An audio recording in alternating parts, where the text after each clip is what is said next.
কথায় আছে, ঝালে ঝোলে অম্বলে বাঙালি সর্বত্র। গল্প বলা আর গল্প শোনায় বাঙালির জুড়ি মেলা ভার। তাই আজ আমরা নিয়ে এসেছি শুধুমাত্র আপনাদের জন্য, হ্যাঁ শুধু আপনাদের জন্য, গল্পের একটি নতুন চ্যানেল, গল্পে বাঙালি। ইউটিউবের এই চ্যানেলটিতে সকল শ্রোতা বন্ধুকে জানাই সুস্বাগতম। আজ আপনারা শুনবেন আমাদের প্রথম নিবেদন, লেখক সৌগত পালের কলমে পাগল সাহেবের গুপ্তধন। এই গল্পে পাবেন গুপ্তধনের খোঁজ আর ছত্রে ছত্রে রহস্যের ঘনঘটা, আর তার সাথে খুঁজে পাবেন বাংলার এক হারিয়ে যাওয়া ইতিহাসকে। গল্পটি ভালো লাগলে আমাদের চ্যানেলটি সাবস্ক্রাইব করতে ভুলবেন না কিন্তু। তবে আসুন,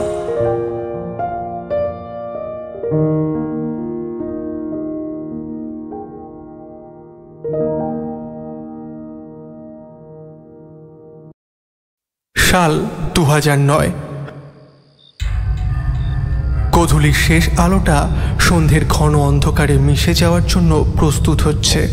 সেই বিলীয়মান আলোয় আমি প্রথম দেখলাম সুপ্রাচীন বাড়িটাকে, যেন কোনো বৃদ্ধ সাধক যোগনিদ্রায় মগ্ন। ভাঙা কার্নিস থেকে গজিয়ে ওঠা বটের চারা তার জটা কেশ। আমি স্থির দৃষ্টিতে চেয়ে রইলাম বাড়িটার দিকে। কোনো প্রাচীন মন্ত্র বলে বাড়িটা যেন আমায় আবিষ্ট করে রেখেছে। আমার ঘোর কাটল একটা রিনরিনে গলার স্বরে। ও, আপনি বুঝি অনেক দাদা বাবু? ওপর নিচে মাথা নাড়লাম আমি।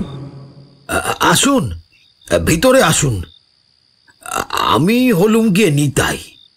অজিত দাদাবাবু আপনার আসার খবর টেলিফোনে বলেছিল। আমার জাম্বো সাইজের ট্রলি ব্যাগটা হাতে নিয়ে বাড়ির মধ্যে প্রবেশ করল মধ্য 40-এর নিতাইদা। পিছন পিছন ঢুকলাম আমি। দোতলার একটা বড় ঘরে এসে নিতাইদা বলল, এই হলো গিয়ে আপনার ঘর। বারান্দা শেষে বাথরুম আছে। আপনি হাত পা ধুয়ে বিশ্রাম নিন, আমি জল খাবারের ব্যবস্থা করছি। গোবিন্দপুর রাজবাড়িটা বাইরে থেকে লড়ঝড়ে লাগলেও ভেতরটা জমকালো। বিশেষ করে এই ঘরটা।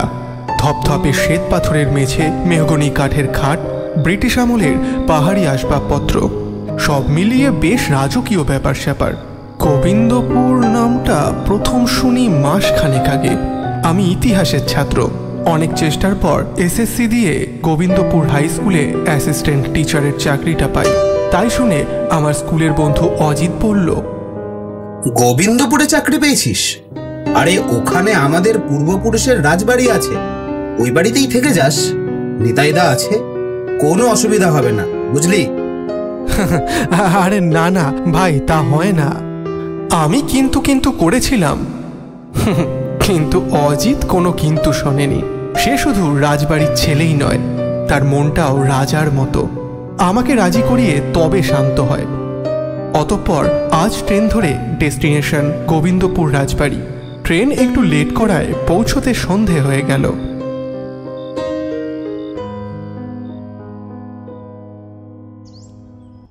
পরদিন পাখিদের সুমধুর কিচিরমিচিরে ঘুম ভাঙল আমার। খোলা জালনা চুইয়ে আসছে ভোরের মিঠে রোদ। আমি জালনার সামনে এসে দাঁড়ালাম। দূর দিগন্ত রেখার কাছে গোল থালার মতো সূর্য উঁকি দিয়েছে। হিমেল বাতাস বইছে। প্রভাত প্রকৃতির সৌন্দর্যে আমার মন ভরে উঠল। যতটা ধের ধেরে ভেবেছিলাম গোবিন্দপুর ততটাও নয়।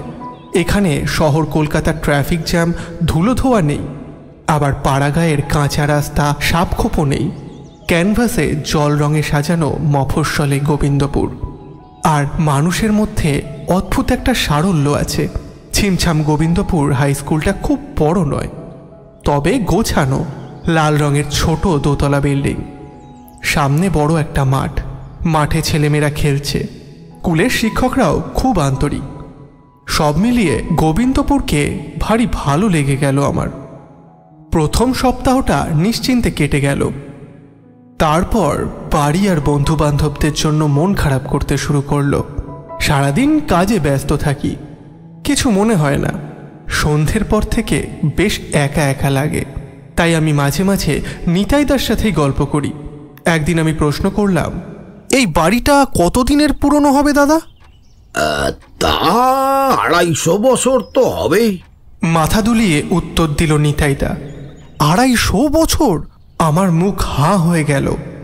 হ্যাঁ, আমি বাপ ঠাকুরদার মুখে তাই শুনেছি। এ বাড়ি কি আজকে দাদা বাবু? কত ইতিহাস, উত্থান পতন দেখেছে এই বাড়ি। তোমার পূর্বপুরুষেরাও এই বাড়িতে কাজ করত? হ্যাঁ, আমরা বংশ পরম্পরায় এ বাড়ির সেবা করে আসছি।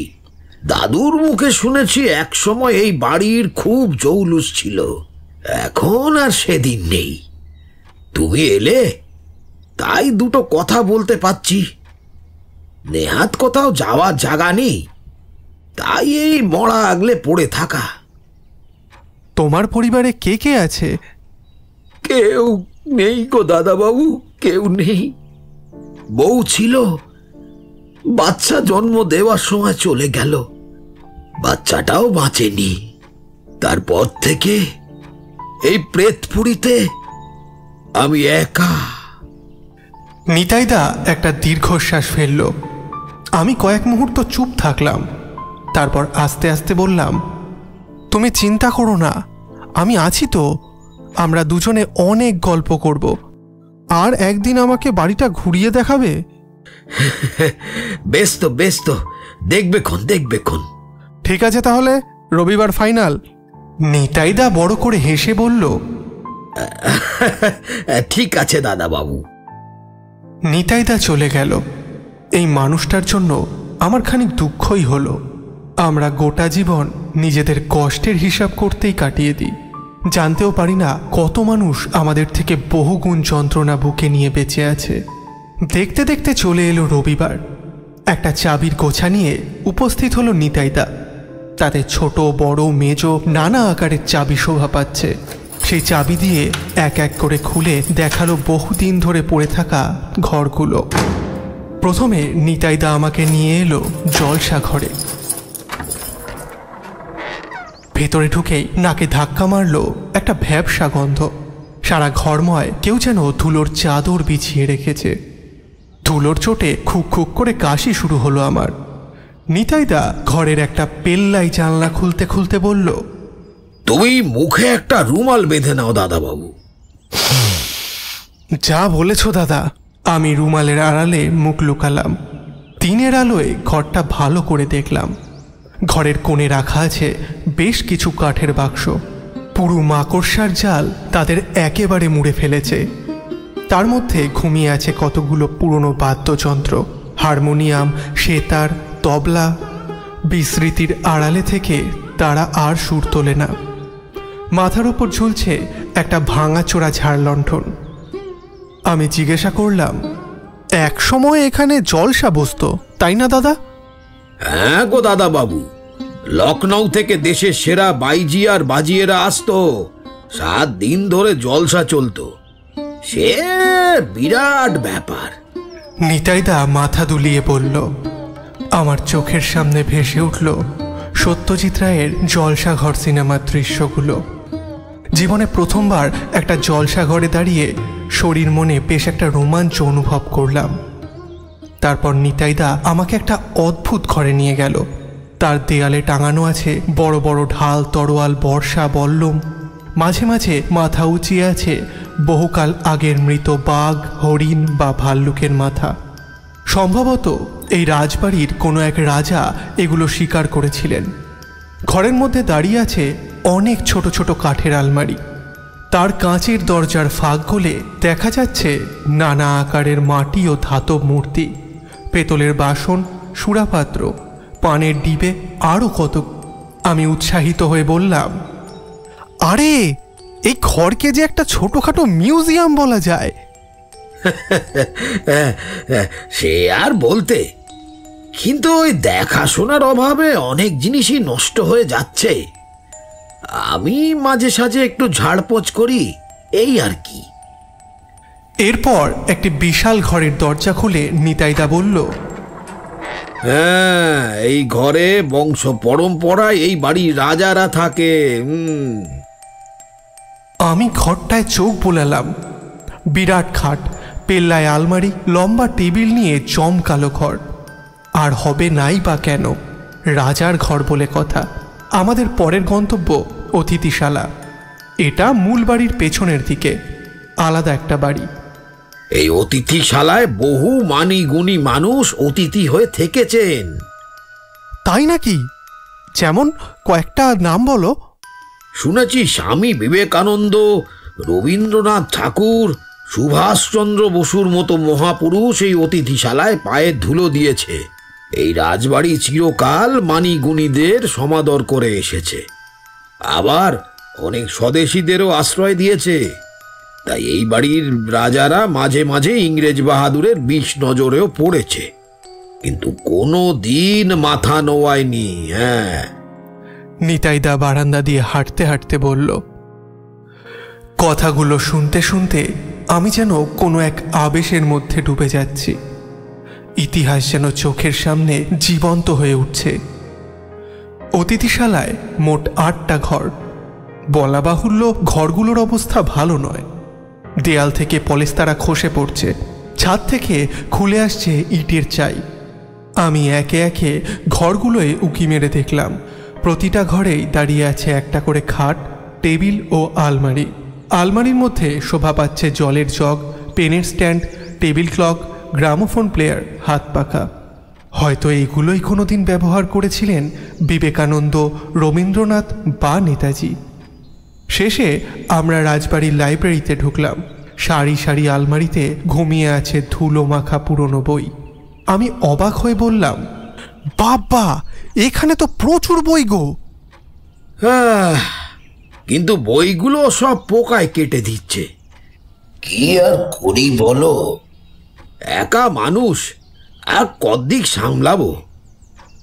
এখানে নিশ্চয়ই অনেক দুষ্প্রাপ্য বই আছে। নিতাইদা মাথা চুলকে বলল। তা জানি নে দাদাবাবু। এই নির্জন বাড়িতে যে এত সুন্দর একটা লাইব্রেরি পেয়ে যাব, এটা আমি ভাবতেই পারিনি। আমার মন বলছে এই লাইব্রেরিতে অনেক দুষ্প্রাপ্য বই পাওয়া যাবে, সেগুলোর রক্ষণাবেক্ষণ প্রয়োজন।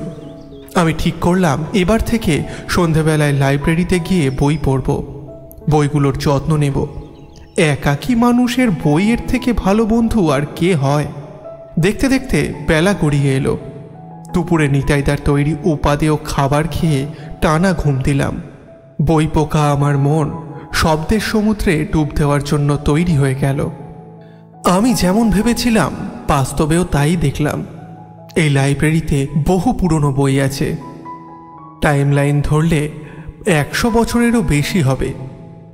নতুন বই এসেছে 1990-এর দশক অবধি, আর পিছন দিকে 1870 বা 80-র দশকের বইও আছে, যদিও তাদের অবস্থা শোচনীয়। এখানে আমি রবীন্দ্রনাথের গীতাঞ্জলি, শরৎচন্দ্রের পথের দাবি বা বিভূতিভূষণের আরণ্যকের প্রথম সংস্করণ পেলাম। বইগুলো হাতে নিয়ে আমার গায়ে কাঁটা দিয়ে উঠল। আমি সন্ধ্যের সময়টা দুভাগে ভাগ করে নিলাম। প্রথম ভাগে পছন্দের বই খুঁজে পড়াশোনা করি, আর দ্বিতীয় ভাগে পুরনো বইগুলোর যত্ন করি, তাতে মলাট করি, পোকার স্প্রে করি, সেলোটেপ দিয়ে ছেঁড়া পাতাগুলো জুড়ি। হঠাৎ একদিন আমার মাথায় এলো, বইগুলোর একটা ক্যাটালগ বানালে কেমন হয়? এত দুষ্প্রাপ্য বই, সেগুলোর একটা ডকুমেন্টেশন হওয়া প্রয়োজন। যেমন ভাবা তেমন কাজ।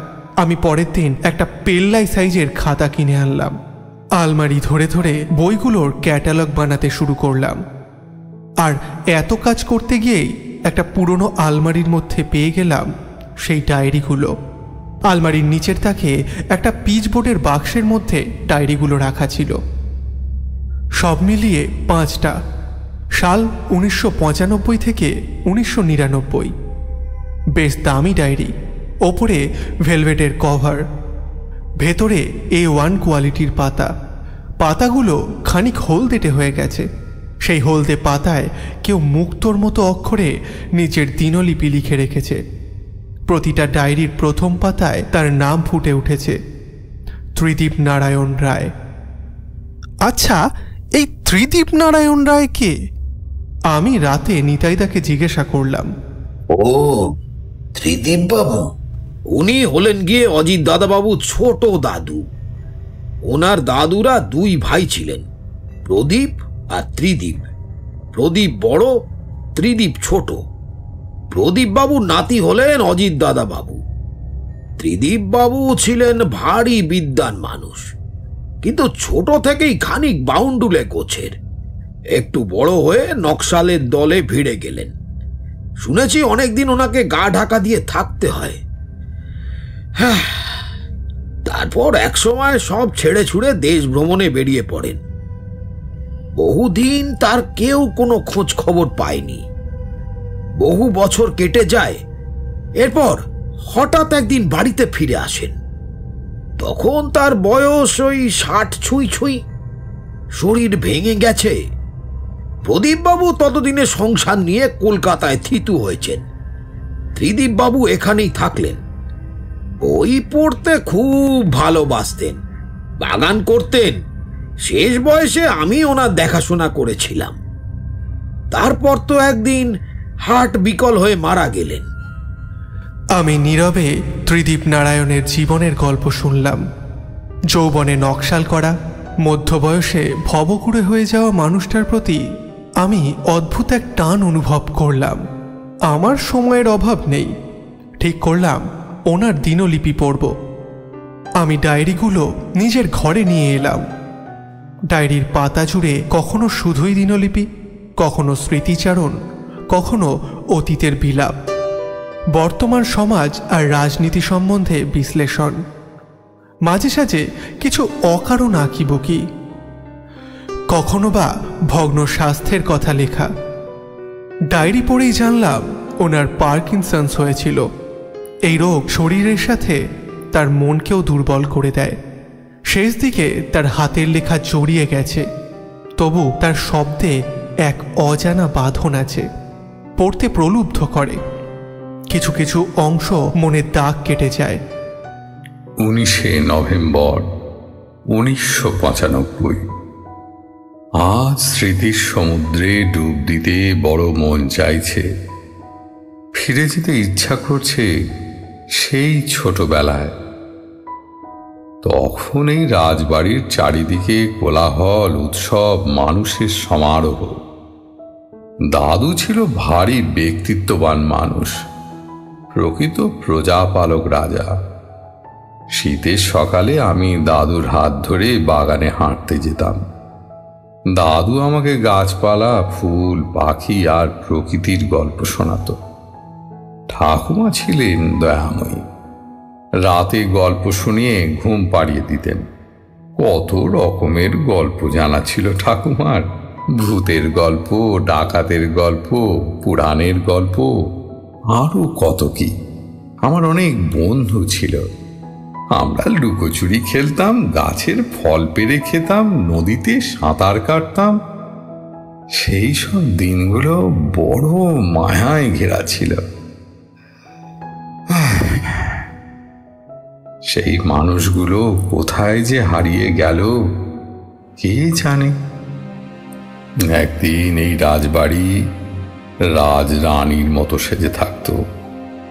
আজ তা বৃদ্ধা, বিধবার মতন জরাজীর্ণ, মৃত্যুর অপেক্ষারত। 25শে মার্চ 1996। গতকাল রাতে ভালো ঘুম হয়নি। আন্দোলনের দিনগুলো আমাকে ভয় দেখাচ্ছিল। আজ সারাদিন ব্যস্ত ছিলাম অতীত চিন্তায়। তখন বয়স কম ছিল, রক্ত ছিল গরম। একদিন নিজের অজান্তেই জড়িয়ে পড়লাম নকশাল আন্দোলনে। বাবা আমাকে বহুবার বারণ করেছিল, আমি শুনিনি। সেই সিদ্ধান্তটা ঠিক ছিল না ভুল, তা আজ আর বুঝতে পারি না। কিন্তু সঙ্গীদের মৃত্যুগুলো আজও আমাকে কষ্ট দেয়। সেই সময় একে একে কত প্রাণের বন্ধুকে চলে যেতে দেখেছিলাম। বিকৃত মৃতদেহ, জমে থাকা রক্ত, বন্ধু হারানোর বেদনা, তখন আমাদের মনকে রোজ ক্ষতবিক্ষত করত। তারপর একদিন প্রাণ বাঁচাতে আমার নিভৃত বাস শুরু হলো। মাটির নিচে একটা 10x10 ঘরে থাকতাম। 3 বেলা খাবার আসতো, বাইরে যাওয়ার অনুমতি শুধু ছিল না। সে জীবন জেলখানার জীবনের থেকে কোনো অংশে কম ছিল না। তখন অনেক বই পড়তাম। এইভাবেই একদিন হাতে এলো ঋষি অরবিন্দের কারা কাহিনী। সেই বইটা আমার জীবন পথ বদলে দিয়ে গিয়েছিল। অরবিন্দের মতন আমিও আস্তে আস্তে নিরাকার ব্রহ্মের প্রতি বিশ্বাসী হয়ে উঠলাম। একদিন আন্দোলনের পথ ভুলে বেরিয়ে পড়লাম ঈশ্বর সন্ধানে।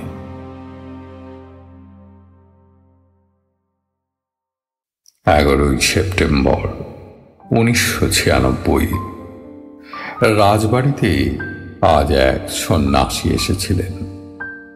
তাকে দেখে আমার নিজের ভবঘুরে জীবনের কথা মনে পড়ে গেল। আমি নিজে কোনোদিন আনুষ্ঠানিকভাবে সন্ন্যাস গ্রহণ করিনি। আসলে কোনো প্রতিষ্ঠানেই নিজেকে বাঁধতে চাইনি। মুক্ত বিহঙ্গের মতো গোটা দেশে ঘুরে বেরিয়েছি। হিমালয়ে তুষার শুভ্র গিরিশৃঙ্গ, কন্যাকুমারীর সুনীল জলরাশি, রাজস্থানের ধুধু বালিরাশি, অরুণাচলের সবুজ বনানীর মাঝে আমি নিরাকার ব্রহ্মকে খুঁজেছি। কিন্তু যত দিন গেছে আমি বুঝেছি মানুষের উপস্থিতি ঈশ্বরের উপস্থিতির সব থেকে বড় প্রমাণ। তার সেবা করেই সেই পরম ব্রহ্মকে পাওয়া যায়। কিন্তু তাও বা বেশি দিন পারলাম কই। শরীর ভেঙে আসছিল। এই বাড়িটার জন্য খুব মন কেমন করছিল। দাদু, ঠাকুমা, বাবা, মা সবাই তো আমার অলক্ষ্যেই চলে গিয়েছিল। এই চলে যাওয়া মানুষগুলো স্মৃতির সঙ্গে কয়েকটা বছর বাঁচতে ইচ্ছা করছিল। তাই ফিরে এলাম। এক জীবন ঈশ্বরকে খোঁজার জন্য যথেষ্ট নয়। পরের জন্মে আবার চেষ্টা করব।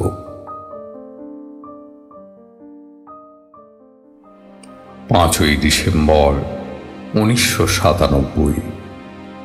বিগত কয়েক মাস ধরে আমার শরীর ক্রমশ দুর্বল হয়ে পড়ছে। ডাক্তার বলেছে আমি পার্কিনসন্স রোগে আক্রান্ত। প্রথম দিকে বিষয়টায় গুরুত্ব দিইনি, কিন্তু ধীরে ধীরে যখন হাত কাঁপা শুরু হলো, যখন মস্তিষ্কে ধোঁয়াশা আসতে লাগলো, তখন সত্যিটা উপলব্ধি করলাম। এখন আমার অনেক কিছুই মনে থাকে না। মাঝে মধ্যে কথাবার্তা জড়িয়ে যায়। হার্টের অবস্থাও ভালো নয়। একটু বেশি হাঁটাহাঁটি করলেই এখন হৃদস্পন্দন বেড়ে যায়। আমি জানি আমার সময় আর বেশি নেই। বাবার সাথে কোনোদিনই আমার মতের মিল হয়নি। বাবা আমাকে কুলাঙ্গার বলেই ভেবে এসেছে। কিন্তু আমি এই বাড়ি, এই বংশকে সত্যিই বড় ভালোবাসি। এই বাড়ির প্রতিটা ইঁট আমার শৈশবের সাক্ষী। এটা আমার অস্তিত্বের অংশ। আমি এই বাড়ির মধ্যেই বিলীন হয়ে যেতে চাই। কিন্তু বয়সের ভারে অযত্নে বাড়িটা ভেঙে পড়ছে। জানি না ভবিষ্যৎ প্রজন্ম এই বাড়ির গুরুত্ব বুঝবে কিনা। অজিত দাদু ভাইয়ের ওপর আমার অনেক আস্থা আছে। সে নিশ্চয়ই আমার ঐতিহ্যের এই প্রতীককে বাঁচিয়ে রাখবে। আরো বহু বহু বছর ধরে মাথা তুলে দাঁড়িয়ে থাকবে এই গোবিন্দপুর রাজবাড়ি। এই অবধি পড়ে আমি থামলাম। এই কথা অজিতকে বলতে হবে। সত্যিই তো এই বাড়ি কত ঐতিহ্যের প্রতীক। একে রক্ষা করা অজিতের কর্তব্য। এরপর সময় যত এগিয়েছে, ত্রিদীপ নারায়ণের হাতের লেখা তত জড়িয়ে গেছে। বেড়েছে অসংলগ্ন কথার সংখ্যা। কখনো বা আবেগের বিস্ফোরণ হয়েছে। এভাবেই আমি পৌঁছলাম শেষ ডায়েরির শেষ পাতায়। আর সেই পাতাটা পড়তে গিয়েই উপস্থিত হলাম এক বিরাট রহস্যের দ্বারে। 17 এপ্রিল 1999। আমার দেহ মন আজ শিহরিত। জীবন সায়ান্নে এসে যে এমন এক গুপ্তধন হাতে পাব তা আমি কোনোদিন স্বপ্নেও ভাবিনি। এটা একদিকে যেমন অমূল্য, অন্যদিকে এর ঐতিহাসিক গুরুত্ব অসীম। এটা আমি অজিত দাদু ভাইয়ের হাতে তুলে দিয়ে যাব। সে যদিও এখনো কিশোর, কিন্তু সেই বংশের প্রকৃত উত্তরাধিকারী। বড় হয়ে সেই এই গুপ্তধনের প্রকৃত মূল্যায়ন করবে। তারপর তার বিবেচনা মতো সেই গুপ্তধনের সদ্গতি করবে। আমি কাল সকালেই দাদু ভাইকে একটা চিঠি লিখব, ওর বাবা মার সাথে এখানে চলে আসতে বলবো। তবে এই গুপ্তধন ভুল হাতে পড়লে ইতিহাসের এক গুরুত্বপূর্ণ দলিল হারিয়ে যাবে। তাই এটাকে এক নিরাপদ স্থানে লুকিয়ে রেখেছি। আমার স্মৃতিশক্তির অবস্থা এখন শোচনীয়, সেহেতু একটা ধাঁধা বানিয়েছি। তার মধ্যেই রইল গুপ্তধনের সংকেত। যদি ভুলে যাই, এই ধাঁধাই আমাকে গুপ্তধনের পথ বলে দেবে। রাজার খুনির পাপের কথা গানের অন্তরে রইল গাঁথা। মহান বিপ্লবীর জীর্ণ আবরণ, এক পাগল সাহেবের গুপ্তধন। আমি কয়েক মিনিট নীরবে বসে রইলাম। বিছানায় খোলা পড়ে রইল ত্রিদীপ নারায়ণের ডায়েরির শেষ পাতাটা। তারপর আস্তে আস্তে অজিতকে রিং করলাম। বল ভাই, কেমন আছিস? ওখানে কোনো অসুবিধা হচ্ছে না তো? ও প্রান্ত থেকে অজিতের গলা ভেসে এলো। আমি খুব ভালো আছি ভাই, তোকে একটা বিশেষ কারণে ফোন করলাম। আচ্ছা, ত্রিদীপ নারায়ণ কবে মারা গিয়েছিলেন? অজিত আশ্চর্য হয়ে প্রশ্ন করল। ছোট দাদু কবে মারা গিয়েছিল তা জেনে তুই কি করবি? যেটা জিজ্ঞাসা করছি তাই বল না, তারপর সব ডিটেলে বলছি। খানিক ভেবেচিন্তে অজিত বলল, ছোট দাদু মারা গিয়েছিলেন 1999 সালে, খুব সম্ভবত এপ্রিলে। তার কয়েকদিন আগে উনি একটা চিঠি লিখেছিলেন। আমার সাথে নাকি খুব জরুরি কোনো দরকার ছিল। গরমের ছুটিতে আমরা প্রতিবারই গ্রামের বাড়িতে যেতাম, তাই ঠিক হয় সেবারও গরমের ছুটিতেই যাওয়া হবে। বাবা সেই মতো ছোট দাদুকে জানিয়ে দিয়েছিল, কিন্তু 1 সপ্তাহের মধ্যে খবর আসে ছোট দাদু ঘুমের মধ্যে হার্ট অ্যাটাকে মারা গেছেন। তো তাই আমার জানা হয়নি আমার সাথে ওনার কি যে জরুরি দরকার ছিল। সেবার সঙ্গে সঙ্গে এলেই ভালো করতিস রে, মানুষটা তোকে খুব ভালোবাসতো। একটা অপূর্ণ ইচ্ছে নিয়েই ওনাকে চলে যেতে হলো। এই বেশি ভাওতা না করে কি হয়েছে সোজাসুজি বলবি? ফোনের অপর প্রান্তে অজিত অস্থির হয়ে উঠল। আমি লাইব্রেরিতে তোর ছোট দাদুর লেখা 5টা ডায়েরি পেয়েছি। সেখানে উনি তোকে 2টো দায়িত্ব দিয়ে গেছে। 1, এই বিরাট রাজবাড়িটা তোকে আগলে রাখতে হবে। আর 2, তিনি শেষ জীবনে কোনো অমূল্য গুপ্তধন পেয়েছিলেন, পাছে ভুলে যান তাই একটা ধাঁধার মধ্যে তার সন্ধান রেখে গেছেন। তুই সেবার সময় মতো এলে হয়তো তোর হাতেই জিনিসটা তুলে দিয়ে যেতেন, কিন্তু এখন ধাঁধার সমাধান করা ছাড়া আর কোনো উপায় নেই। আমি পুরো ব্যাপারটা তাকে বুঝিয়ে বললাম। গুপ্তধন? Are you serious? অজিতের যেন বিস্ময়ের ঘোর কাটছে না। আমি অনুরোধ করলাম, হ্যাঁ সিরিয়াস, পারলে তুই কালই চলে আয় ভাই। ভাই, তুই তো জানিস আমাকে ব্যবসার কাজ দেখতে হয়। আজ বললে কাল আসা সম্ভব নয়। তবে এই গুপ্তধনের ব্যাপারটা শুনে আমারও খুব থ্রিলড লাগছে। যত তাড়াতাড়ি সম্ভব আসার চেষ্টা করছি। তোর ছোট দাদু শেষ নিঃশ্বাস অবধি তোর পথ চেয়েছিলেন। দেরি করিস না ভাই, তুই অলরেডি 10 বছর লেট। আচ্ছা, আমাকে একটু ভাবতে দে, আমি রাতের দিকে জানাচ্ছি। অজিত ফোন রাখলো। ঘন্টাখানেক পরে আমার ফোনে অজিতের মেসেজ ঢুকলো। আগামীকাল সকালেই বেরিয়ে পড়ছি। ছোট দাদু আমাকে যে দায়িত্ব দিয়ে গেছে তা পালন করতেই হবে। মেসেজটা দেখে একটা স্বস্তির নিঃশ্বাস ফেললাম। আমি বিছানায় শুয়ে চোখ বুজলাম, ডুবে গেলাম ভাবনার জগতে। কি এমন অমূল্য জিনিস ত্রিদীপ নারায়ণ খুঁজে পেয়েছিলেন? আবিষ্কারের নেশা আমাকে রোমাঞ্চিত করে তুলেছে।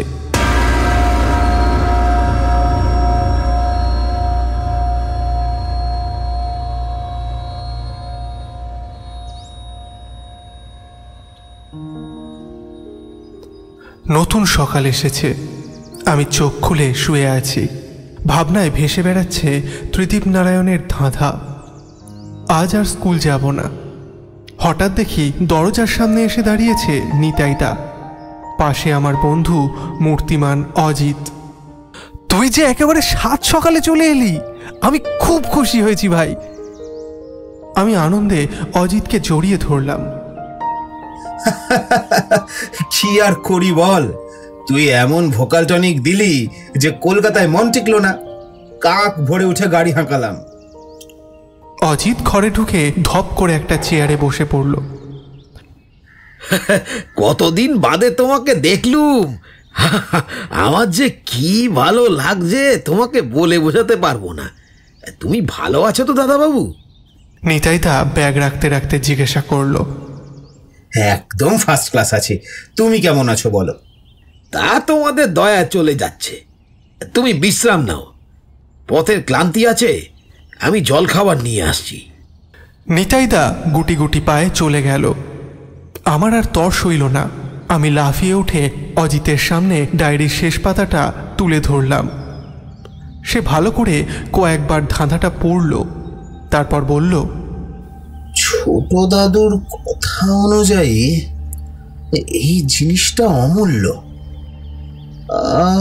আবার এর ঐতিহাসিক গুরুত্বও অনেক। কি এমন জিনিস হতে পারে? হতে তো অনেক কিছুই পারে, যেমন কোনো প্রাচীন মূর্তি বা পুরনো কয়েনও হতে পারে। বিদেশের বাজারে এইসব ইন্ডিয়ান অ্যান্টিকের দাম আকাশ ছোঁয়া, আবার এর ঐতিহাসিক গুরুত্ব অসীম। তোর কি মনে হয় ছোট দাদু এই জিনিসটা বাড়িতেই পেয়েছিলেন? তাই তো মনে হয়। তোদের গোটা বাড়িটাই তো পুরনো জিনিসে ঠাসা, তার মধ্যেই কিছু ওনার চোখে পড়েছে, তারপর সেটাকে কোথাও লুকিয়ে রেখেছেন, হয়তো কোনো চোরা কুঠুরির ভেতরে। পুরনো বাড়িতে এমন অনেক চোরা কুঠুরি থাকে বলে শুনেছি। এ ব্যাপারে তোর কোনো আইডিয়া আছে? না ভাই, কোনো চোরা কুঠুরির কথা আমি অন্তত কোনোদিন শুনিনি। কয়েক মুহূর্ত ভেবে উত্তর দিল অজিত। তাহলে এখন ধাঁধাটার দেওয়া ক্লু ধরেই আমাদের গুপ্তধন অবধি পৌঁছতে হবে। প্রথম লাইনটাই ধরা যাক, রাজার খুনির পাপের কথা। এই বাড়ির কোনো রাজা অতীতে খুন হয়েছে? আমি ভ্রু কুঁচকে প্রশ্ন করলাম। দাদু, ছোট দাদু আর বাবার কাছে আমি এই বাড়ির অনেক গল্প শুনেছি, কিন্তু কোনো রাজা খুন হয়েছে বলে আমার জানা নেই। অজিত দুপাশে মাথা নাড়ল। আচ্ছা, দ্বিতীয় লাইনটা পড়ি। গানের অন্তরে রইল গাথা। গানের অন্তরে বললে প্রথমেই আমাদের কি মনে পড়ে? এবার অজিতের দুটো চোখ জলজল করে উঠল। সে চেয়ার ছেড়ে উঠে দাঁড়িয়ে বলল, জলসাঘর? হ্যাঁ, হতে পারে। আমি উত্তেজিত হয়ে বললাম। অজিত ব্রেকফাস্ট করতে সামান্য সময় নিল। তারপর আমরা দুজন জলসা ঘরের দিকে দৌড়লাম। পেছন পিছন এলো নিতাইদা।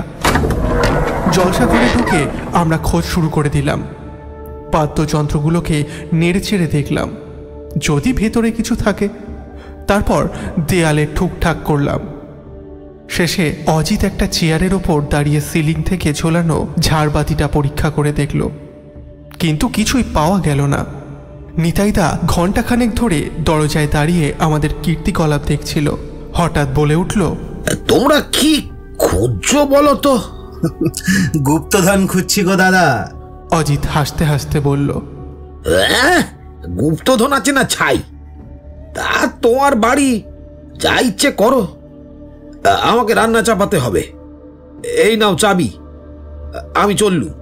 অজিতের হাতে চাবির গোছাটা ধরিয়ে দিয়ে নিতাইদা হন হন করে হাঁটা দিল। এমন ভাব করলো যেন আমাদের দুজনের মাথা খারাপ হয়ে গেছে। যাই হোক, আমরা কাজে মন দিলাম, কিন্তু আরও 2 ঘন্টা খোঁজার পরেও গুপ্তধনের টিকিও দেখতে পাওয়া গেল না। পাওয়ার মধ্যে আমাদের দুজনের নাকে মুখে ঢুকলো এক রাশ ধুলো। আমার মনে হচ্ছে না এই ঘরে কোনো গুপ্তধন আছে, বুঝলি? অজিত কাঁচতে কাঁচতে বলল, তাই তো দেখছি। আচ্ছা, এই বাড়িতে একটা ঘর আছে, সেখানে অস্ত্রশস্ত্র, পুরনো মূর্তি, পশুর মাথা সাজানো দেখেছি। সেই ঘরে কিছু থাকতে পারে। থাকতেই পারে, চল আবার পর ওই ঘরটা দেখব। আমরা জলসা ঘর থেকে বেরিয়ে এলাম। দুপুরে আমরা সেই ঘরে ঢু মারলাম। প্রথমে অস্ত্রগুলো নামিয়ে দেখলাম, কারণ এই অস্ত্র দিয়েই খুন হতে পারে, কিন্তু তেমন কোনো সূত্র পাওয়া গেল না। তারপর আলমারি থেকে মাটির মূর্তিগুলো একে একে বার করে টেবিলে রাখলাম।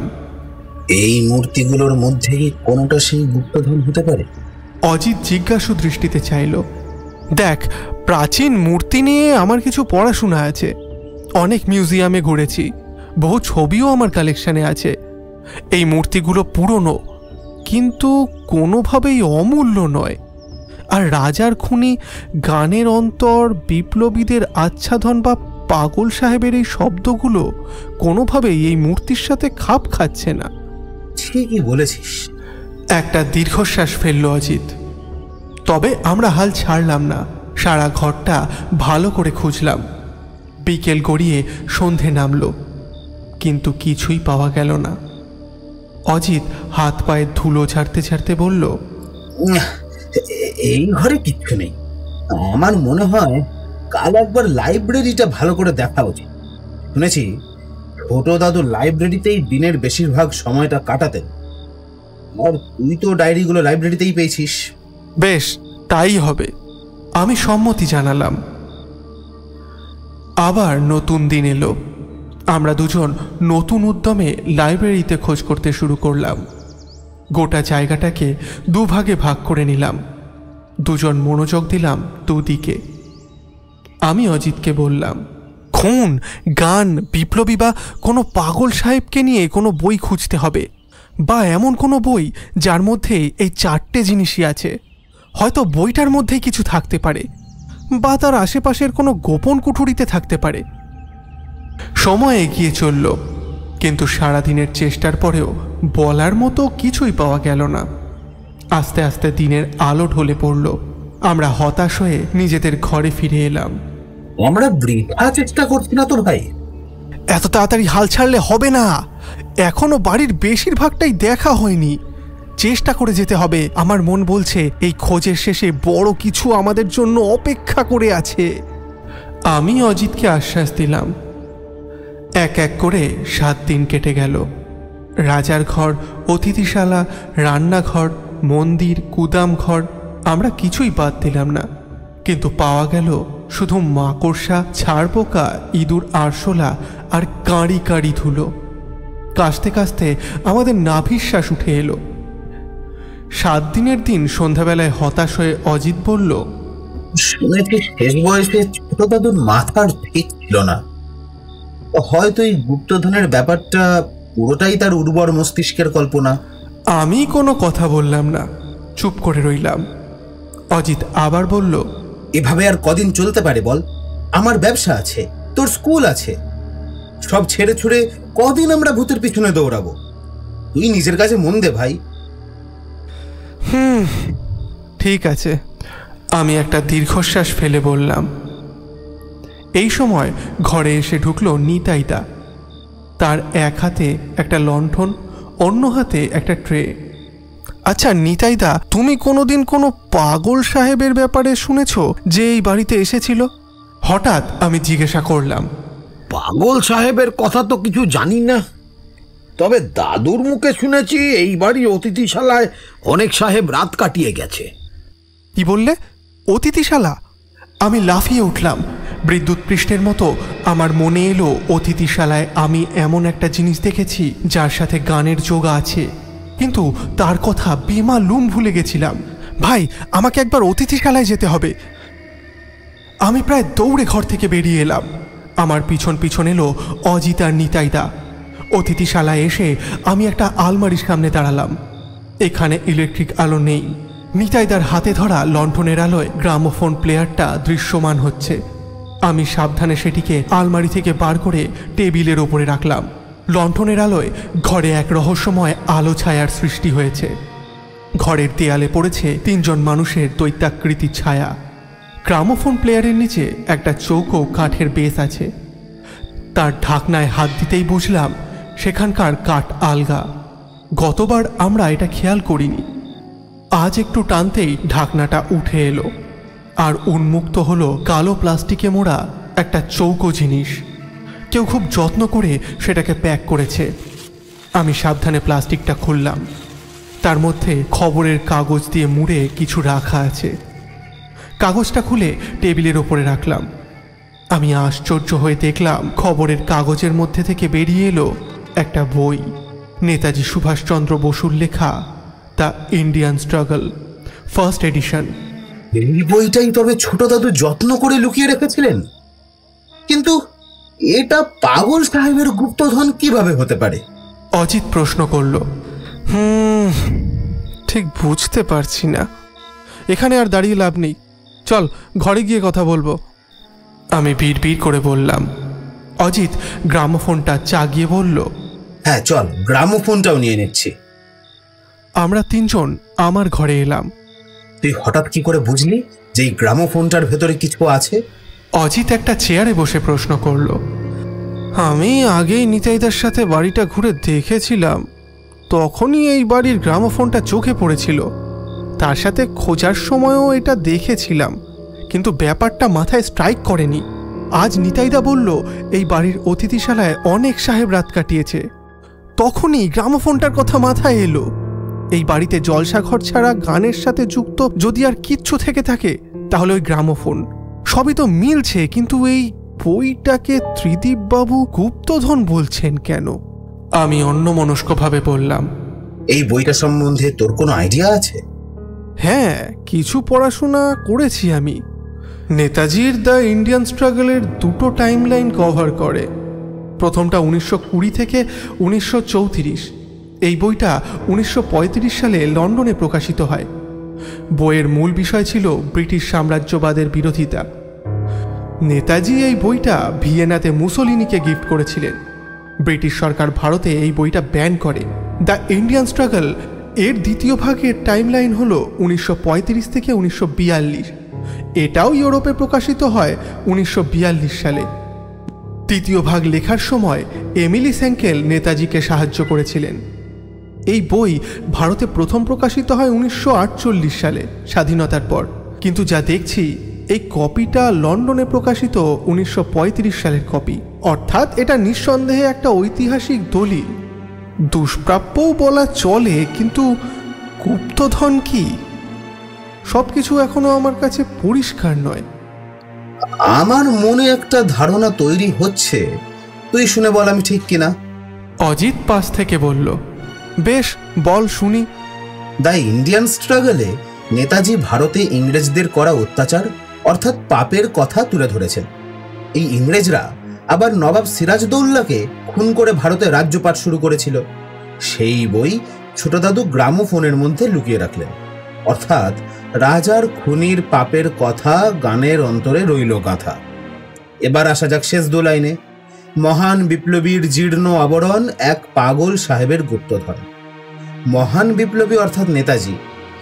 এই বইটা কিন্তু জীর্ণ আবরণ নয়, এই বইটা গ্রামোফোনের জীর্ণ আবরণে লুকানো ছিল, যা হয়তো কোনো পাগল সাহেব আমাদের কোনো পূর্বপুরুষকে গিফট করেছিল। অর্থাৎ আমি যদি খুব ভুল না হই তাহলে এই গ্রামোফোনটাও খুব দামি। একেই হয়তো ছোট দাদু গুপ্তধন বলেছেন। অজিত এক নাগারে বলে থামল। নির্ভুল যুক্তি, দাঁড়া একটু ইন্টারনেটে সার্চ করে দেখি। আমি মোবাইল স্ক্রিনে চোখ রাখলাম, পড়াশোনায় ডুবে গেলাম। মিনিট 15 পরে বললাম, থমাস আলভা এডিসন 1877 সালে প্রথম গ্রামোফোন তৈরি করেন। তারপর গ্রাহাম বেল এবং এমিলি বার্লিনার তাতে অনেক ডেভেলপমেন্ট করেন। এই গ্রামোফোনটা যদি প্রথম যুগের হয়ে থাকে তবে তা নিঃসন্দেহে অমূল্য, আর ইতিহাসের জীবন্ত দলিলও বটে। মনে হচ্ছে আমাদের 7 দিনের পরিশ্রম সার্থক হলো। আনন্দে লাফিয়ে উঠে বলল অজিত। দেখা যাক। আমি অজিতের দিকে চেয়ে বললাম। বই ও গ্রামোফোনটার কয়েকটা ছবি তুলে নিলাম আমি। সেগুলো পাঠিয়ে দিলাম দুজন পরিচিত অ্যান্টিক দোকানের মালিককে। তাদের এই সব বিষয়ে অনেক পড়াশোনা আছে, ডিটেল ইনফরমেশন দিয়ে দেবে। হয়তো এই দুটো জিনিসের মধ্যে কোনো একটা সত্যি অমূল্য। বাবু, এগুলো কি গুপ্তধন? নিতাইদা বই ও গ্রামোফোনটা দেখিয়ে জিজ্ঞাসা করলো। হ্যাঁ গো দাদা, গুপ্তধন। আর তোমার সাহায্য ছাড়া এগুলো খুঁজে পাওয়া কখনোই সম্ভব হতো না। অজিত নিতাইদার হাত ধরে বলল। রাতে আমরা দুজনেই পরম আনন্দে ঘুমোতে গেলাম। আবিষ্কারের একটা আলাদা আনন্দ আছে।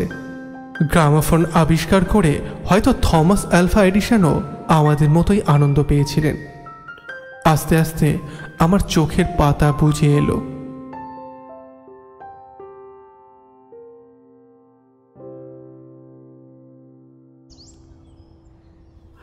পরের দিন সকালে ঘুম ভাঙল একটু দেরিতে। 7 দিন গরু খোঁজার পর একটু শান্তিতে ঘুমিয়েছিলাম, কিন্তু টেবিলের দিকে তাকাতেই আমার চক্ষু চড়ক গাছ হয়ে গেল। বই বা গ্রামোফোন কোনোটাই সেখানে নেই। আমি তড়াক করে বিছানা থেকে উঠে টেবিলের কাছে গেলাম। সেখানে রাখা আছে একটা চিঠি। সেটা পড়ে আমার হাত কাঁপতে শুরু করলো। আমি দৌড়ে পাশের ঘরে গেলাম। অজিত তখনও ঘুমোচ্ছে। ধাক্কা মেরে তাকে জাগালাম। ওঠ ভাই ওঠ, সর্বনাশ হয়ে গেছে। কি হয়েছে? ধর্মর করে উঠে জিজ্ঞাসা করলো অজিত। এই দেখ। আমি চিঠিটা তার হাতে দিলাম। অজিত দাদা বাবু, আমরা বহু পুরুষ ধরে এই রাজ পরিবারের সেবা করে আসছি। দিনে দিনে তোমাদের জাঁকজমক বেড়েছে। গোবিন্দপুরে পাট শুকিয়ে তোমরা কলকাতায় থিতু হয়েছ। ঝাঁ চকচকে বাড়ি গাড়ি নিয়ে তোমাদের আরামের জীবন, আর আমরা পুরুষের পর পুরুষ ধরে চাকরগিরি করে যাচ্ছি। তোমাদের এই মরা বাড়িটা আগলে পড়ে আছি। আমাদের কোনো উন্নতি হয়নি। সত্যি বলছি দাদা বাবু, আমি ক্লান্ত হয়ে গেছি। এবার আমি মুক্তি চাই। তোমাদের কথায় বার্তায় বুঝেছি এই বই আর কলের গানের যন্ত্রটা খুব দামি। আমি এই দুটো নিয়ে গেলুম। এত পুরুষ ধরে তোমাদের সেবা করার পুরস্কার এটা। এখান থেকে বহু দূরে নূতন করে একটু বাঁচার চেষ্টা করব। পারলে আমায় ক্ষমা করে দিও। ইতি নিতাইদা। চিঠিটা হাতে নিয়ে রাগে অজিতের কপালে রক ফুলে উঠল। সে চিৎকার করে বলল, নিতাইদার এত বড় সাহস! আমি এক্ষুনি পুলিশে যাচ্ছি। ওকে জেলের ভাত না খাইয়ে আমার শান্তি নেই। রাগ কমা ভাই। হয়তো মানুষটা একা একা এই বাড়িতে থাকতে থাকতেই ফ্রাস্ট্রেটেড হয়ে গেছিল, তাই অন্য কোথাও পালিয়ে বাকি জীবনটা একটু শান্তিতে বাঁচতে চাইছে। আমি বুঝিয়ে বললাম। মিনিট খানেক রাগ দেখানোর পর শান্ত হলো অজিত। একটা দীর্ঘশ্বাস ফেলে সে প্রশ্ন করল, তাহলে এখন কি করতে বলিস তুই? পুলিশে তো যেতেই হবে। এত মূল্যবান দুটো জিনিস খুঁজে বার করতেই হবে। কিন্তু যদি নিতাইদা ধরা পড়ে আর যদি দুটো জিনিস উদ্ধার হয়, তাহলে তুই ডায়েরিটা তুলে নিস। এটা আমার অনুরোধ।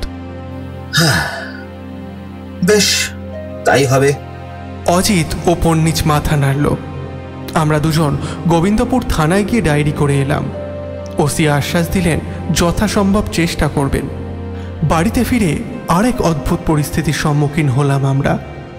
গতকাল রাতে যে দুজনকে ছবি পাঠিয়েছিলাম তাদের মধ্যে একজন মেসেজ করেছে, গ্রামোফোনটা মোটেই বিরাট পুরনো কিছু নয়, মেরে কেটে 70-72 বছরের পুরনো হবে। এর ঐতিহাসিক মূল্য নামমাত্র। তবে নেতাজির লেখা বইটা সত্যি দুষ্প্রাপ্য, কিন্তু এর কিছু কপি এখনও আছে। ঐতিহাসিক দৃষ্টিকোণ থেকে এই বইটা খুব গুরুত্বপূর্ণ, কিন্তু অ্যান্টিক হিসেবে অমূল্য নয়। সব শুনে অজিত বলল, তার মানে নিতাইদা যা নিয়ে গেল তার কোনোটাকেই ঠিক গুপ্তধন বলা যায় না। তাই তো দেখছি। ভাই, আমার আর এইসব গুপ্তধনের ব্যাপার ভালো লাগছে না। তোর জন্য একটা নতুন রান্নার লোক দেখে দিচ্ছি, তুই এই বাড়িতে থেকে খোঁজ চালিয়ে যা। কলকাতায় আমার মেলা কাজ জমে আছে। আমি পরশু ফিরে যাব, তুইও এবার স্কুল জয়েন কর। অজিতের গলার স্বরে একটু বিরক্তি ঝরে পড়ল। আর কোন মুখে ওকে আটকাবো? মাথা নিচু করে সম্মতি জানালাম। আমি বার কদিন স্কুল কামাই করব। ঠিক করলাম আগামীকালই জয়েন করব। অনেক দিন বাদে স্কুলে এলাম। স্কুলের বাকি টিচাররা আমার জন্য চিন্তিত হয়ে পড়েছিলেন। তারা ভেবেছিলেন আমার হয়তো কোনো কঠিন রোগ হয়েছে। আমি তাদের আশ্বস্ত করলাম সপ্তাহখানেক আমার ক্লাস ফাঁকা গেছে, সামনেই মাধ্যমিক পরীক্ষা। আমার তো একটা দায়িত্ব আছে। তাই ক্লাস 10-এর ছাত্রদের বললাম, আজ স্কুল ছুটির পর ইতিহাসের একটা এক্সট্রা ক্লাস নেব, ইম্পর্ট্যান্ট শর্ট কোয়েশ্চেনগুলো রিভাইজ করিয়ে দেব। ছাত্ররা সানন্দে রাজি হলো। ক্লাস চলতে লাগলো। আমি মুখে মুখে মাধ্যমিকের প্রিভিয়াস ইয়ারের প্রশ্ন করছি। সকলেই হাত তুলে উত্তর দিচ্ছে। এইভাবে আমি প্রশ্ন করলাম, ভারতে প্রকাশিত প্রথম সংবাদপত্রের নাম কি? একজন হাত তুলে উত্তর দিল, জেমস অগাস্টাস হিকির Bengal Gazette. Lord Warren Hastings এটাকে বন্ধ করে দেন। সঙ্গে সঙ্গে আমার চারপাশটা যেন তুলে উঠল। চোখের সামনে ভেসে উঠল সেই ধাঁধার লাইনগুলো। ইস, কত বড় গাধা আমি! সব কিছু চোখের সামনে ছিল, তবু আমি দেখতে পাইনি। আমি ছাত্রদের উদ্দেশ্যে বললাম, আমার একটা কাজ মনে পড়ে গেছে, আজকের মতো স্কুল ছুটি। তারপর বাড়ির দিকে দৌড় দিলাম। ছাত্ররা হয়তো আমাকে পাগল ভাবল, কিন্তু আবিষ্কারের নেশায় আমি সত্যি পাগল হয়ে গেছি। বাড়িতে এসে লাফাতে লাফাতে অজিতকে বললাম, ভাই ভাই গুপ্তধন পেয়ে গেছি। তো ছোট দাদু সত্যি একজন জিনিয়াস ছিলেন। তিনি হয়তো বুঝতে পেরেছিলেন এই গুপ্তধন ভুল হাতে যাওয়া উচিত নয়, তাই তিনি ধাঁধার মধ্যে আরও একটা ধাঁধা লুকিয়ে রেখেছিলেন। কিন্তু কোথায় সেই গুপ্তধন? চল দেখাচ্ছি। আমি তাকে অতিথিশালায় নিয়ে এলাম। টেবিলের ওপর এখনও রাখা আছে কালো প্লাস্টিক আর পুরনো কাগজটা। কাগজটাকে উল্টে পাল্টে দেখে আমার গায়ের লোম খাড়া হয়ে উঠল। হৃদস্পন্দন তীব্র স্বরে ধ্বনিত হতে লাগলো। এই কাগজটা 227 বছরের পুরনো, কালচে হয়ে গেছে, কয়েক জায়গায় উই পোকা কেটেছে, কিন্তু চেষ্টা করলে তার নামটা আজও পড়া যায়, হিকিস বেঙ্গল গেজেট। তার প্রতিটা পাতায় ওয়ারেন হেস্টিংসের অত্যাচার ও দুর্নীতির কথা ফলাও করে ছাপা হয়েছে। তারিখ 6 এপ্রিল 1782 থেকে 12 এপ্রিল 1782। তারিখটা দেখে আমি প্রায় লাফিয়ে উঠলাম। আমি কাগজটা অজিতের হাতে দিয়ে বললাম, এই নে তোর গুপ্তধন। এই জিনিস একাধারে অমূল্য, অন্যধারে ইতিহাসের জীবন্ত দলিল, আবার দুষ্প্রাপ্যতমও বটে। তুই কি বলছিস? আমি তো কিছুই বুঝতে পারছি না। অজিত আমতা আমতা করে বলল, বলছি, সব বলছি। তার আগে একটা গল্প শোন। 1757 সালে পলাশির যুদ্ধে নবাব সিরাজদৌল্লার পরাজয়ের পর বাংলায় ব্রিটিশদের আধিপত্য কায়েম হয়। 1772 সালে বাংলার গভর্নর নিযুক্ত হন ওয়ারেন হেস্টিংস। এর 2 বছর পর প্রথম গভর্নর জেনারেল হন তিনি। বাংলা ছিল সেই সময় ব্রিটিশ শাসনের কেন্দ্রবিন্দু এবং ওয়ারেন হেস্টিংস ছিলেন খাতায় কলমে ভারতের ভাগ্য বিধাতা, কিন্তু তার শাসনকাল ছিল অত্যাচার আর দুর্নীতির ধাত্রীভূমি। বিচারের নামে প্রহসন ছিল রোজকার ঘটনা। এই প্রহসনের কুৎসিততম নিদর্শন মহারাজ নন্দকুমারের ফাঁসি। হেস্টিংস ও নন্দকুমার একে অপরের ঘোষিত শত্রু ছিলেন। গভর্নর জেনারেল হওয়ার পর হেস্টিংস নিজের পদমর্যাদার অপব্যবহার করেন এবং নন্দকুমারের ফাঁসির ষড়যন্ত্র করেন। এই ফাঁসি ভারতের ইতিহাসে জুডিশিয়াল মার্ডার নামে কুখ্যাত। এহেন পরাক্রমশালী হেস্টিংসের বিরুদ্ধে যুদ্ধে অবতীর্ণ হন জেমস অগাস্টাস হিকি। তিনি জাতিতে ছিলেন আইরিশ। প্রথম জীবনে তিনি ছিলেন একজন ব্যবসায়ী এবং মুদ্রণ শিল্পী। শোনা যায় একটু পাগলাটে গোছের ছিলেন। কলকাতায় এসে তিনি একটা প্রিন্টিং প্রেস প্রতিষ্ঠা করেন। এরপর 1780 সালের 29শে জানুয়ারি প্রকাশ করেন ভারতের প্রথম মুদ্রিত সংবাদপত্র বেঙ্গল গেজেট। এটি ছিল ইংরাজি ভাষায় লেখা একটি সাপ্তাহিক পত্রিকা। সাহসী ও নির্ভীক চরিত্রের অধিকারী হিকি হেস্টিংসের দুর্নীতি, বিচারের নামে প্রহসন এবং নেটিভদের শোষণের বিরুদ্ধে নিজের কলমকে অস্ত্র হিসেবে ব্যবহার করেন। এছাড়া এই পত্রিকায় নেটিভদের সমাজ, রাজনীতি এবং সংস্কৃতি সংক্রান্ত আর্টিকেলও স্থান পেত। ব্রিটিশ শাসকদের সমালোচনা করার জন্য হিকি দ্রুত তার রোষানলে পড়লেন। বিশেষত ওয়ারেন হেস্টিংস এবং তার স্ত্রীকে নিয়ে প্রকাশিত ব্যঙ্গাত্মক আর্টিকেল তাকে বিপদে ফেলে। হিকির বিরুদ্ধে মানহানির মামলা দায়ের হয় এবং তাকে গ্রেপ্তার করা হয়। বাজেয়াপ্ত করা হয় তার প্রিন্টিং প্রেস। 1782 সালে 30শে মার্চ বন্ধ হয়ে যায় বেঙ্গল গেজেটের পাবলিকেশন। এখন তোর হাতে সেই বেঙ্গল গেজেটের একটা বিশেষ সংখ্যা আছে। ধাঁধাটা একবার বলি। রাজার খুনির পাপের কথা গানের অন্তরে রইল গাথা, মহান বিপ্লবীর জীর্ণ আবরণ, এক পাগল সাহেবের গুপ্তধন। এবারের অর্থ আমার কাছে জলের মতো পরিষ্কার। রাজার অর্থ মহারাজা নন্দকুমার, খুনি হলো ওয়ারেন হেস্টিংস। গানের অন্তর মানে গ্রামোফোনের ভেতরে, মহান বিপ্লবী মানে নেতাজি। তার বইয়ের জীর্ণ আবরণ হলো এই নিউজ পেপার যা দিয়ে বইটা মোড়া ছিল। আর পাগল সাহেব বলতে বোঝানো হয়েছে জেমস হিকিকে। বুঝলি? আমার বলা প্রতিটা শব্দে উৎসাহ আর আত্মবিশ্বাস ঝরে পড়ল। বুঝলাম বুঝলাম ভাই, বুঝলাম। এ জিনিস সত্যিই অমূল্য। আচ্ছা আচ্ছা, তুই কেন বললি এটা বেঙ্গল গেজেটের একটা বিশেষ সংখ্যা? এইবার সেই কথাতেই আসছি। 1782 সালে 30শে মার্চ প্রকাশিত হয় বেঙ্গল গেজেটের শেষ এডিশন। এই শেষ এডিশনটা ব্রিটিশ লাইব্রেরিতে রাখা আছে। এছাড়া বেঙ্গল গেজেটের আগের অনেক এডিশন কলকাতা ন্যাশনাল লাইব্রেরিতে সংরক্ষিত আছে। এবার তোর হাতের পেপারটার তারিখ দেখ। 6 এপ্রিল 1782 থেকে 12 এপ্রিল 1782। ওরে বাস, মানে বেঙ্গল গেজেটের ডকুমেন্টেড শেষ এডিশনের পরেও আরও একটা এডিশন বেরিয়েছিল যার কথা কেউ জানে না। অজিতের চোখ চলচল করছে। একদম ঠিক ধরেছিস। এবার আমাদের কিছু যুক্তি নির্ভর অনুমান করতে হবে। বেঙ্গল গেজেট বাজেয়াপ্ত হওয়ার পরে হয়তো হিকি আরও একটা এডিশন ছেপেছিলেন, কিন্তু তা বাজারে আসার আগেই তাকে গ্রেপ্তার করা হয়। তার বাড়িতে কোনোভাবে সেই শেষ এডিশনটার একটা কপি রয়ে যায়। জেল থেকে বেরোনোর পর বহুদিন তিনি কোথায় ছিলেন তা জানা যায় না। আবার নিতাই তার কাছে শুনেছি এই বাড়ি অনেক সময় ইংরেজ বিরোধীদের আশ্রয় দিয়েছে। সম্ভবত এই সময়টা হিকি এই গোবিন্দপুর রাজবাড়িতেই আশ্রয় পেয়েছিল। সাথে এনেছিলেন নিজের স্বাদের সংবাদপত্রের শেষ এডিশন, যা দিনের আলো দেখেনি। 1802 সালে চীনে যাওয়ার পথে জাহাজে তার মৃত্যু হয়। হয়তো যাওয়ার আগে বেঙ্গল গেজেটের শেষ এডিশনটা তিনি এখানেই রেখে যান। এর 200 বছর পর তা খুঁজে পান তোর ছোট দাদু ত্রিদীপ নারায়ণ রায়। আমার ধারণা তিনি এই লাইব্রেরিতেই পেয়েছিলেন। তার অভিজ্ঞ চোখ এর ঐতিহাসিক গুরুত্ব বুঝতে পারেন। তিনি এটা তোর মতো একজন দায়িত্ববান মানুষের হাতে তুলে দিতে চেয়েছিলেন, কিন্তু তুই এলি না। তোর ছোট দাদু হয়তো বুঝতে পেরেছিলেন তার সময় শেষ হয়ে এসেছে, তাই তিনি এটা একটু লুকিয়ে শান্ত হননি, যা সহজে কারো চোখে পড়বে না, যেমন আমাদের প্রথমবার হয়েছিল। আমরা বই মোড়ার সাধারণ খবরের কাগজ ভেবে এটা ফেলেই দিয়েছিলাম, কিন্তু এটাই যে আসল গুপ্তধন তা বুঝতে ইতিহাসের প্রকৃত জ্ঞান থাকা দরকার। এবার তুই বল, এই অমূল্য গুপ্তধন নিয়ে কি করবি? এটা দেশের সম্পত্তি। এটা আমি ন্যাশনাল লাইব্রেরিকে দান করব।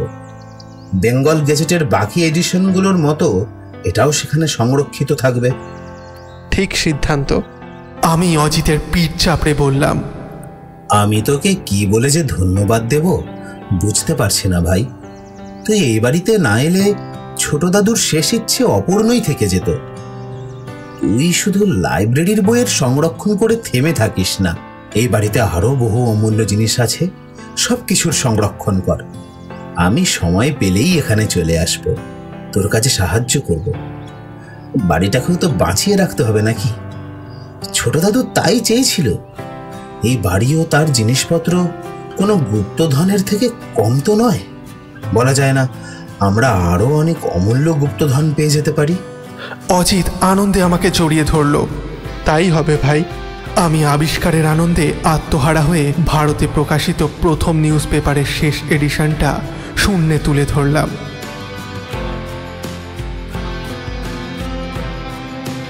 এতক্ষণ আপনারা শুনছিলেন লেখক সৌগত পালের কলমে গল্প পাগল সাহেবের গুপ্তধন।